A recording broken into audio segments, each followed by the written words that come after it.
Du moment que le 3p il reçoit une plus faible charge, c'est-à-dire son électron est faiblement retenu. Faiblement retenu. Plus faiblement retenu que les électrons de la 3s2. D'accord? Comme il reçoit une plus faible charge, donc l'énergie d'attraction entre l'électron du 3p et le noyau, elle est très faible. Dans ce cas, l'énergie d'ionisation, elle va s'affaiblir. On aura besoin d'une plus faible énergie d'ionisation pour l'ioniser. Par contre, pour le... Bon, là, on a vu ça. Donc là, le 3p, donc là, on veut résumer que le 3p1, comme ça, la sous-couche 3p1, elle subit, cette sous-couche, elle subit l'effet d'écran des électrons internes plus des deux électrons de la sous-couche externe, de la couche externe de la 3s2. Donc il a le 3p1, il a deux effets d'écran. L'effet d'écran des électrons internes plus l'effet d'écran de la couche externe. Donc il a deux effets, donc ce qui fait que la charge nucléaire reçue va être très faible. Par contre, pour juste avant le Mg, regardez le Mg 12, c'est quoi sa structure externe? C'est le néon 10 et 3s2. Donc pour former le Mg plus, d'accord, le Mg plus, donc l'énergie d'ionisation elle est égale à 7,65. Ici c'est 7,65 l'énergie d'ionisation. Donc pourquoi le Mg plus il est plus élevé, l'énergie d'ionisation de Mg plus est plus élevée? Là c'est clair. Là on se pose la question, l'effet d'écran, c'est-à-dire le 3s2, il y a l'effet d'écran des électrons internes uniquement.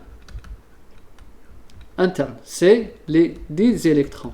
Donc ici on voit bien qu'on a 10 électrons, ça c'est les électrons, c'est les 10 électrons internes. Comme on appelle en anglais core. Comme ça, core.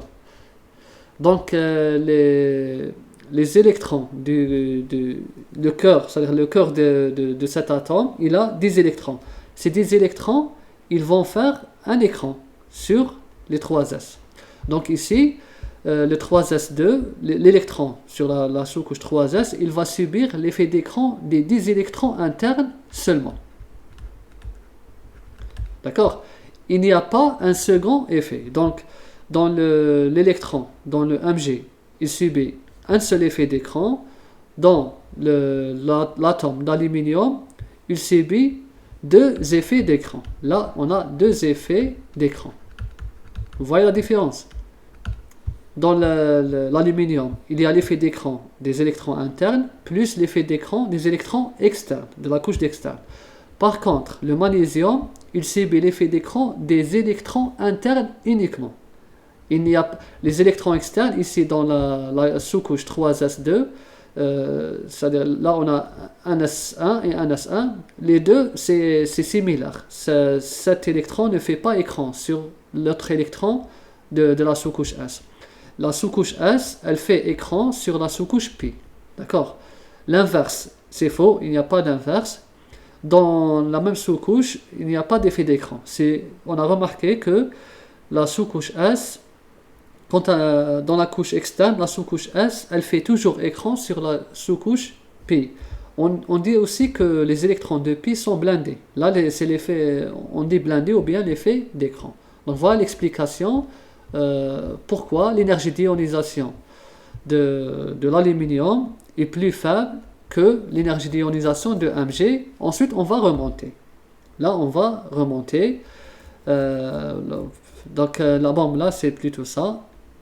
l'énergie d'ionisation de l'aluminium est plus faible que celle du Mg, mais silicium, on va remonter.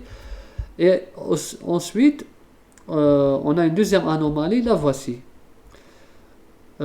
Phosphore, hop, on redescend. Donc là, regardez, c'est comme ça. En principe, l'énergie d'ionisation, elle augmente dans ce sens. Là, c'est la deuxième anomalie. Pourquoi?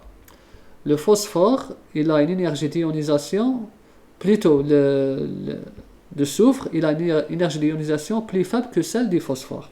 Là aussi, c'est une anomalie. C'est contre ce qu'on a énoncé tout à l'heure par rapport au rayon atomique, ici. Cette tendance, elle est juste. Mais on a dit qu'il y a parfois des anomalies.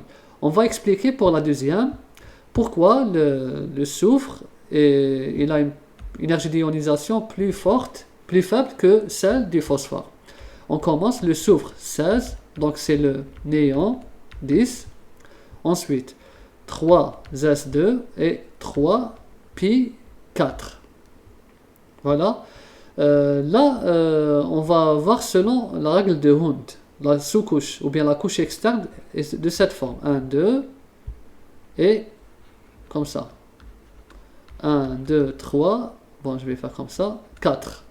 Donc là, c'est la 3s2 et 3pi4. Là, c'est pour le soufre. Pour le phosphore, qui est de 15, sa sous-couche externe, c'est néon 10 et 3s2, 3 pi 3. On va faire selon la règle de Hund.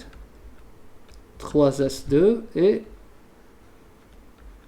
3 pi 3. 1, 2, 3. 3 pi 3. Pourquoi? Bon, là, quand on parle d'ionisation, l'électron qu'on va enlever ici, c'est ça. C'est cet électron. 1, 2, 3.